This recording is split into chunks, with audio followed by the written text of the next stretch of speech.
ça y est, c'est les semis. Donc j'ai déplacé un peu ici, la cuisine a changé de place. Hein. C'est ça que j'aime bien avec stylo central, c'est qu'on peut le mettre au milieu, l'ouvrir pour qu'il soit plus grand et qu'on puisse s'asseoir. Et sinon on peut le rétracter et diviser la largeur par deux, ce qui me permet de le déplacer et de le mettre ici. Et donc d'avoir pour le reste de la saison les semis là. Certes, la cuisine se rétrécit, mais c'est comme ça, faut faire avec.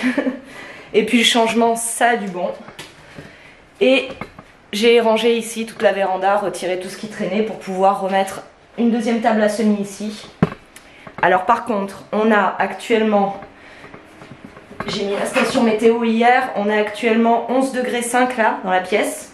Et bon, il fait 3,6 dehors. Alors, c'est pas suffisant pour les tomates, ça c'est sûr. Pour les aubergines, je vais mettre un tapis chauffant, donc ça c'est pas un souci. Mais pour les tomates, ça va pas être suffisant, il va falloir que je rajoute un petit radiateur au moins, que la température soit au minimum à 16 degrés en fait la nuit.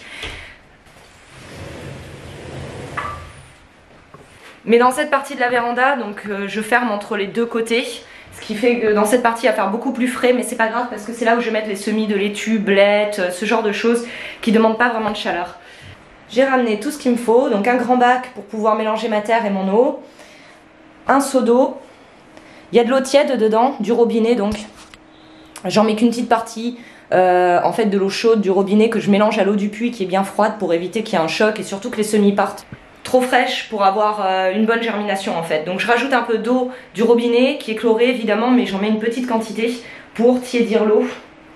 Si on n'a pas le choix et qu'on doit utiliser l'eau du robinet parce que vous n'avez pas de puits par exemple, à ce moment-là ce sera mieux de tirer l'eau la veille et de laisser le chlore s'évaporer pendant 24 heures. Donc il faut le mettre dans un récipient qui ne soit pas fermé, ça permet au chlore de s'évaporer et ensuite vous pouvez utiliser votre eau. Parce que clairement les semis n'aiment pas le chlore, les graines auront du mal à germer. Ça peut germer, mais vous n'aurez pas un bon taux de germination. Bien évidemment, pas des moindres, le presse-mottes que j'adore et les bacs pour accueillir les mottes. Un seau d'eau pour rincer le presse-mottes. Et voilà, je suis parée, c'est parti. Cette fois-ci, j'ai pris du terreau de semis. Celui-ci. Car on n'a pas le temps, ni le véhicule d'ailleurs, qui nous permettrait d'aller à Castorama. C'est là où je préfère acheter mon terreau, à Castorama, parce qu'ils font du terreau universel de la marque Vervé. C'est des gros sacs violets. Déjà, c'est beaucoup moins cher, parce que là, je suis sur 3 € les 20 litres, alors que je crois que c'est des 40 ou 50 litres chez Casto, ou 4,50 €, c'est ce que je payais du moins l'année dernière. Donc c'est quand même plus cher. Et c'est vrai que normalement le terreau universel ne va pas être trop adapté au presse-mottes parce qu'on ne veut pas avoir des gros morceaux, on veut un terreau qui absorbe bien l'humidité, qui ne va pas sécher trop rapidement puisque les mottes vont être vraiment au contact de l'air vu qu'on n'a pas de godet et ça sèche beaucoup plus vite. Et donc on ne veut pas un terreau de mauvaise qualité et en termes de rapport qualité-prix, ce que je trouve le mieux c'est clairement le terreau Castorama. Maintenant, on n'avait pas l'opportunité d'y aller donc un terreau de semis va très bien l'affaire, même sera très adapté pour ce genre de choses. Normalement, je dis bien parce que je connais pas encore la qualité de ce terreau, à voir. Ça m'a l'air parfait. Voilà, on a vraiment un bon terreau de semis. Donc si jamais vous n'arrivez pas à trouver le bon terreau, tournez-vous vers du terreau de semis, ce sera toujours mieux parce que vos graines auront moins de mal à germer et les racines auront moins de mal à se développer. Vous y gagnerez beaucoup. Certes, ça coûte un petit peu plus cher, mais vous y gagnerez sur le long terme puisque si vos semis démarrent correctement, ont une croissance correcte, ils repartiront bien au potager et ils vous donneront bien sûr une meilleure récolte.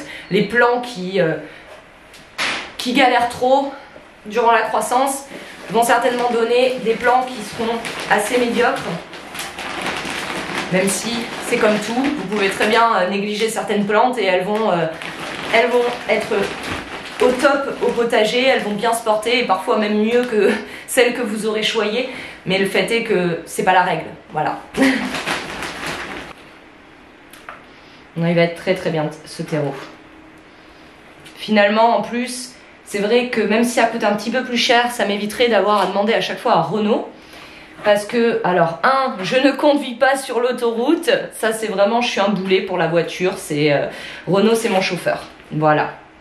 Mais au moins là ça me permettrait d'aller chercher le terreau dans le coin. Et surtout des sacs de 20 litres, je peux les porter sans me faire mal au bras. Alors que les gros sacs de terreau peuvent être un peu trop lourds pour moi parfois. Ce que je fais, c'est que je malaxe un peu le terreau pour casser les grosses mottes.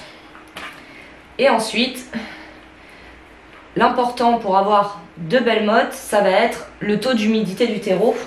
Le truc, c'est que si vous suivez la chaîne depuis un moment, vous avez déjà vu ça plusieurs fois, je l'ai fait et refait, mais cette année, on est sur une nouvelle année et il y a de nouveaux abonnés et pas mal de gens, j'ai constaté, qui n'ont pas encore de jardin et qui voudraient le faire cette année. Donc, pour ceux qui sont déjà là depuis longtemps, ça va être, voilà, ça va être du déjà vu. Mais quand on démarre, on ne sait pas, et donc plutôt que d'aller dire aux gens d'aller revoir les vieux vlogs, je vais en profiter pour dire comment faire correctement ces mottes, parce que le presse-motte, moi j'adore dans la mesure où ça ne demande pas vraiment de plastique, à part les bacs qu'on va acheter et qu'on va réutiliser durant de nombreuses années si on y fait bien attention. Donc ça consomme très peu de plastique. Ça permet d'avoir des plantes qui s'enracinent aussi bien mieux. Alors d'après les chiffres qui ont été donnés, vous trouverez sur internet si vous cherchez un peu, ils donnent jusqu'à 30% d'enracinement en plus pour les plants qui sont en presse-motte comparé aux plants en godet. Ça prend aussi beaucoup moins de place et beaucoup moins de temps à faire. Chaque plaque que j'ai ici va me donner 24 semis. Ça prend vraiment peu de place puisque les mottes font la taille du presse-motte là comme vous pouvez voir et ça permet en début de saison de gagner pas mal de place. Avec le presse-motte, quand je fais mes semis, là je vais faire mes semis de tomates, aubergines, je vais faire des semis de laitue, de côte de blette, ce genre de choses. Et ça va pas me prendre bien longtemps, je pense qu'en 1 heure grand maximum, j'aurai fait mes mottes, semé mes graines, tout arrosé. Et il faut aussi que je retrouve du scotch de peintre pour pouvoir noter les variétés et noter les plantes qui poussent. Mais je pense que dans 1 heure, j'aurai terminé et j'aurai même tout nettoyé. Quand le terreau a été un peu malaxé, qu'on a retiré les mottes, on va mettre de l'eau.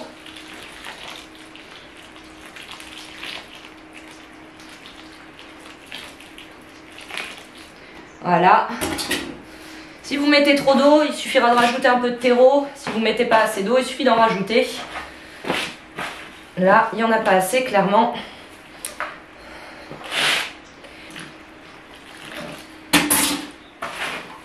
Et pour savoir si on a des mottes, si on a un terreau qui est prêt à faire des mottes, eh bien, on va utiliser la technique du boudin.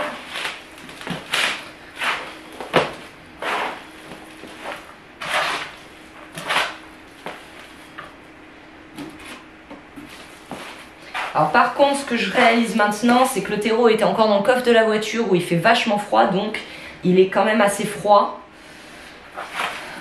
J'aurais dû le rentrer hier pour qu'il soit à bonne température. Bon, toujours pas assez d'eau.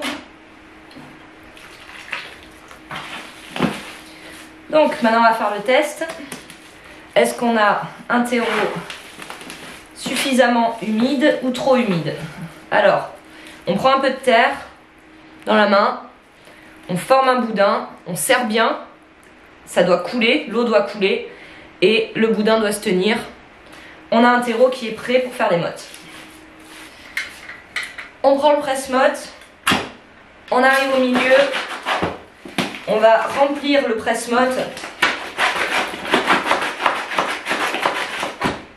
Et une fois qu'on l'a rempli, une fois qu'on sent que ça force et qu'on a assez rempli le presse-motte, de toute façon ça va venir avec le temps, vous vous y ferez, au début les mottes ne seront pas parfaites et puis ça va venir.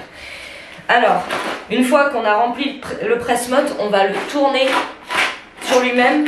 C'est pour ça que j'aime avoir un grand récipient, ça permet d'avoir une amplitude de mouvement, ce qui permet de sceller les mottes à l'intérieur et de rendre le truc bien propre, bien clean pour que les mottes soient bien égales en dessous.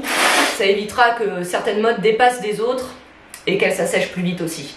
Plus vous aurez de belles mottes et plus vos plants se porteront bien. Voilà.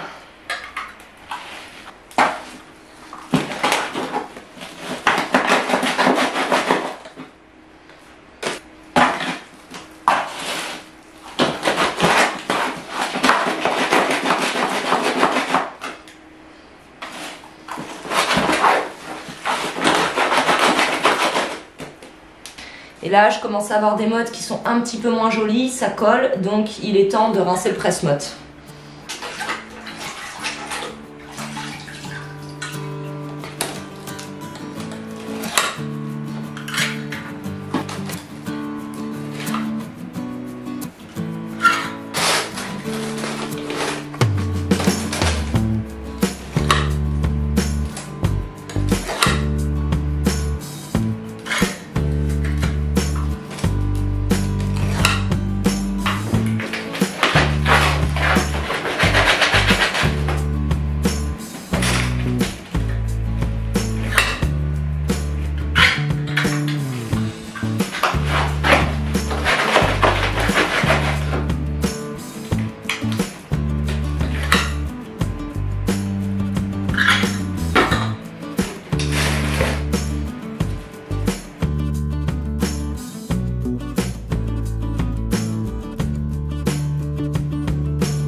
Alors, vous avez été plusieurs à me demander aussi pour le live quand est-ce que ce serait. Ben, ce sera le dernier dimanche de ce mois-ci, ce qui nous donne le dimanche 27. Voilà. Oui, c'est ça, je crois que c'est le dimanche 27. En tout cas, c'est le dernier dimanche de février. De toute façon, je le rappellerai avant le live. Vous le saurez. Et je mettrai un message sur Facebook. D'ailleurs, si vous voulez être sûr de ne pas louper ce genre de choses, inscrivez-vous sur le groupe Facebook French Homestead. Vous avez le lien dans la description de la vidéo, je mets le lien à chaque fois, donc il est dans toutes les vidéos, vous pouvez le trouver. Ça permet, voilà, quand il y a ce genre de choses, au moins vous avez la date, vous avez l'heure. L'heure, ben, on va devoir changer, ça va être de 17h30 à 18h30, car à partir de 18h30, je dois aller coucher les volailles. Et oui, et malheureusement... Renaud peut pas vraiment le faire pour moi parce qu'il y a des volailles qui vont dans certains coins, d'autres dans d'autres, c'est un peu particulier. Et c'est vrai que je fais un peu avec les préférences de chacun et en plus les poules soie, il faut toutes les prendre le soir et toutes les rentrer à chaque fois. Et il faut rentrer les poules soie avant d'entrer les canards. Mais il faut entrer les canards avant de rentrer la poule à riz. Vous voyez, c'est pas évident. Donc, à moins qu'il fasse ça avec moi tous les jours, tous les soirs pendant un petit moment, ils vont pas s'habituer et si c'est lui qui vient les coucher, ils voudront pas y aller, c'est une certitude. Au niveau du presse-motte, pour pouvoir faire vos semis, pour les personnes qui ne savent pas, le presse-motte il ne sera pas adapté pour tout ce qui est courge. De toute façon, pour les courges, à moins que vous ayez une grosse pression au niveau des limaces qui vont tout vous manger, si jamais vous faites vos semis directement en terre, bah, l'idéal ce sera de faire ces semis en terre.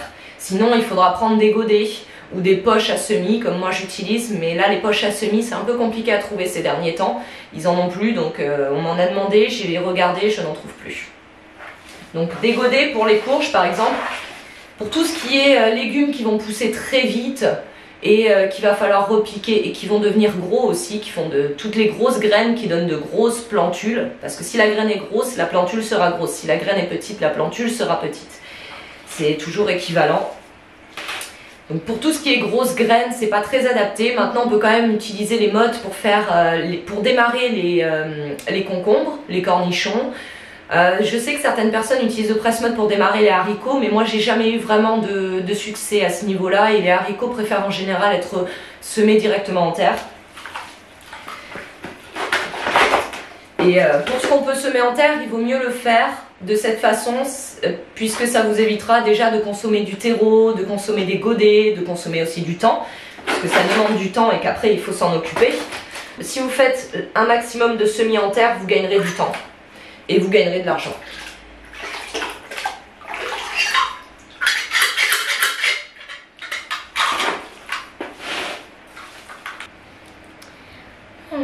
Et pour passer le temps, en même temps, je vais m'écouter un livre audio. Alors j'adore l'application Audible de Amazon parce que mine de rien pour 10 € par mois ça fait un livre par mois puisque ça nous donne un crédit audio en fait et avec ça on peut prendre n'importe quel livre, peu importe le prix. C'est quand même très intéressant. Là en ce moment je lis les 7 habitudes des personnes hautement efficaces. Donc c'est la traduction littéraire puisque c'est un livre qui a été écrit en anglais bien sûr. Je lis. D'ailleurs je dis je lis mais je ne lis pas, j'écoute. He needed additional funding to finish and market the land.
Alors maintenant les graines.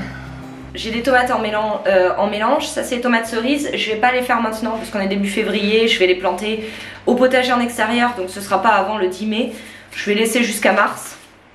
Carottes non. Les piments et poivrons je vais attendre un petit peu. Comme j'ai un seul tapis chauffant, je vais mettre d'abord les aubergines à germer et ensuite je mettrai les piments et poivrons. Alors tomates Oregon Spring, ça je vais faire. Courgettes, laitue batavia je vais en faire. Alors, il me reste de la tomate rouge, potager de l'île d'Or, d'ailleurs, donc je vais finir le sachet. Ça permettra de le passer. Qu'est-ce qu'on a là? Pour les tomates, j'ai pas, comme c'est toutes des variétés qui sont indéterminées, donc elles vont être grimpantes et celles-ci elles vont être plantées dans la serre. Comme c'est les premières que je fais et que c'est que des indéterminés, je ne vais même pas m'embêter à noter les variétés, je le saurai au moment de la récolte. Ce que je vais faire c'est que donc maintenant ce sera les tomates indéterminées, le mois prochain je ferai les tomates déterminées, donc je saurai faire la différence. C'est vraiment ça qui va compter le plus, c'est savoir si on doit tutorer ces tomates ou pas, même si les tomates cerises qui sont des déterminées généralement vont quand même avoir besoin d'un minimum de soutien. La majorité des plants en auront besoin. Mais ce ne sera pas la même chose que tutorer des tomates indéterminées qui vont grimper très haut et tant qu'on ne les arrête pas en fait ou que les gelées n'interviennent pas. C'est ça qui est bien avec le press mode, c'est qu'on n'a même pas besoin de faire les trous sont faits. Et contrairement à ce que j'ai pu voir très souvent sur internet, c'est pas la peine de recouvrir ensuite la graine avec le press mode. Moi je ne le fais pas, ça fonctionne très bien comme ça.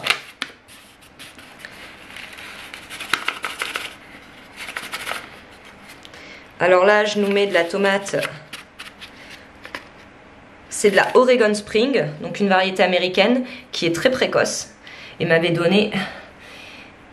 très bien donné l'an dernier.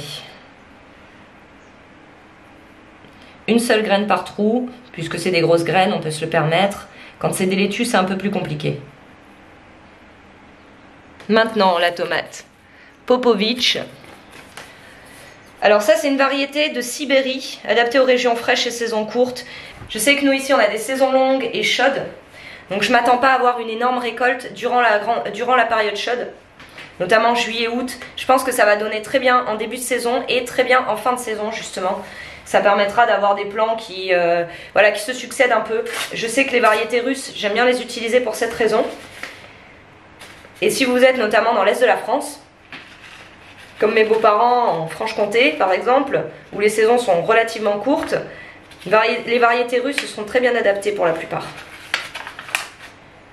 Ce que j'adore aussi avec les mottes, c'est le repiquage. Le repiquage va être beaucoup plus rapide, plus facile aussi. On n'aura pas des tonnes de godets à ramener du potager, que si on en oublie, ils vont s'envoler et finir on ne sait où. Parce que ça c'était tous les ans avant pour moi. L'hiver, je voyais des godets qui volaient dans le jardin, c'était toujours comme ça. Donc déjà, c'est ça l'avantage. Et en plus que le repiquage sera moins stressant pour la plante, puisqu'on n'aura pas besoin de venir presser un godet pour faire sortir le plant. On va juste le prendre, le déplacer et le mettre directement en terre. Et en faisant ça, on va assurer une reprise plus facile pour le plant. Et si au préalable vous avez adapté vos plants au climat, donc vous les avez sortis la journée, qu'ils aient pris le soleil, pris le vent, pris la pluie aussi parfois, pas trop hein, mais suffisamment pour que les plants soient un minimum résistants.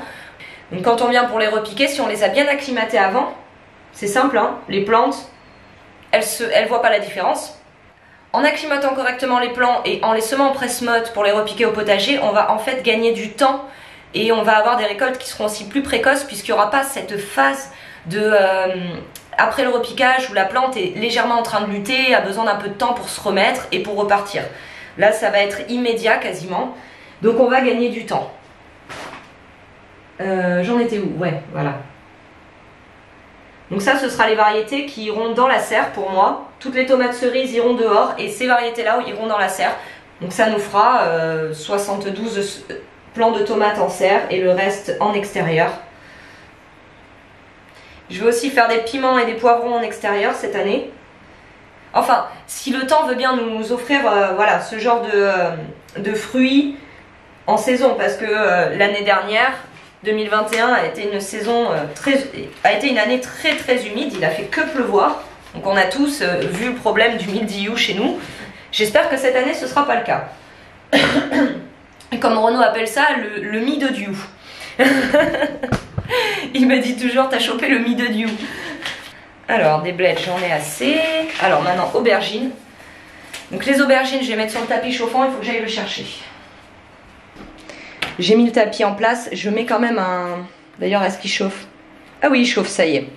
Donc je mets quand même c'est une sorte de planche à découper en plastique, je mets ça par-dessus parce qu'il ne faut pas qu'il y ait d'eau qui finisse sur le tapis. Et je vais donc semer mes aubergines.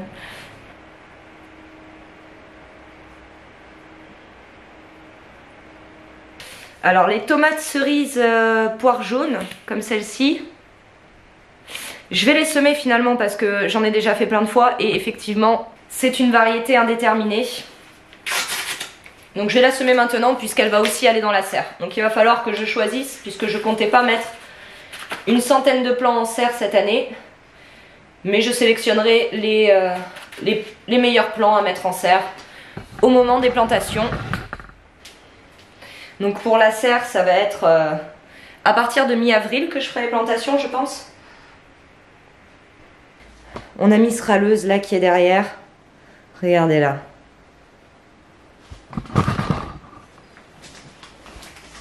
Eh bien. Coucou toi, Maya. Rien à faire de moi. Mais oui, je suis là. Mais oui, je suis là. Mais oui, et toi t'étais où alors? Et toi t'étais où? Hein? Oh. Non, on saute pas Maya. Non, en bas. Donc, du choucabu des 4 saisons, c'est la variété. Oui, calme-toi Pépette, tout va bien. J'ai pas mis de semence, non, c'est bon. Et une variété de laitue à couper, la Emerald Fan. Ça donne des feuilles blond dorées. C'est assez joli et elles sont très bonnes, ça donne de longues feuilles qu'on peut couper les unes après les autres et se servir au besoin.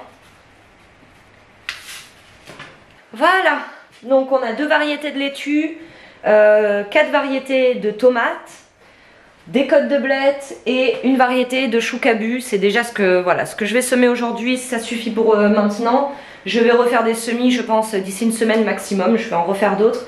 Et dans quelques jours, je vais aller semer des carottes dans la grande serre au fond du jardin, qui est là, voilà. Je sèmerai des carottes, des radis et aussi des épinards. Regardez, prends son bain de soleil. T'es comme les poules, toi, hein? Doudou, mais c'est fermé, je peux pas. Y a pas de poignée. Faut venir avec sa poignée pour passer par là. Alors, Kinounours? Oh, Doudou. Oh, Doudou. Qu'est-ce que t'es mignon, mon Kinou. Oui. Maintenant, arrosage. Alors, l'arrosage, quand vous faites les semis en presse-mode, c'est très important. Parce que c'est ça qui va vous permettre le démarrage de la germination. C'est vrai qu'on a, un terreau dans les modes qui est très humide, mais ça suffit pas.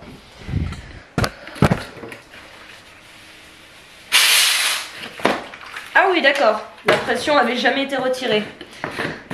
D'ailleurs, je crois que... Ouais, ça commence à... Il est fichu, le tuyau a pété. Bah là, je suis bien, là.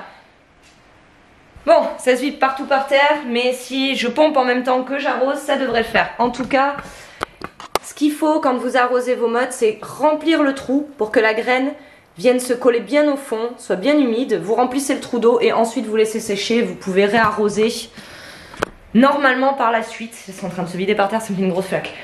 Et après, donc, les prochains arrosages, vous ne remplissez pas à nouveau le trou, hein. C'est juste au début, quand on vient de semer ces graines. Bon allez, moi je vais arroser là parce que ça est en train de se vider partout par terre. Bon, bah ce sera système D, ça marche pas du tout, ça m'a inondé complètement la véranda là-bas. Juste une bouteille d'eau avec des trous sur le bouchon. On dirait que ça va aller pour l'instant, mais je vais aller chercher, parce que là ça arrose beaucoup trop. C'est pas bon. Parce que là pour l'instant ça va qu'il n'y a pas des plantules, que les plantules n'ont pas encore levé, mais quand elles auront levé, ça sera trop agressif pour elles. Ça fait trop d'eau d'un coup et ça va casser les plantules donc.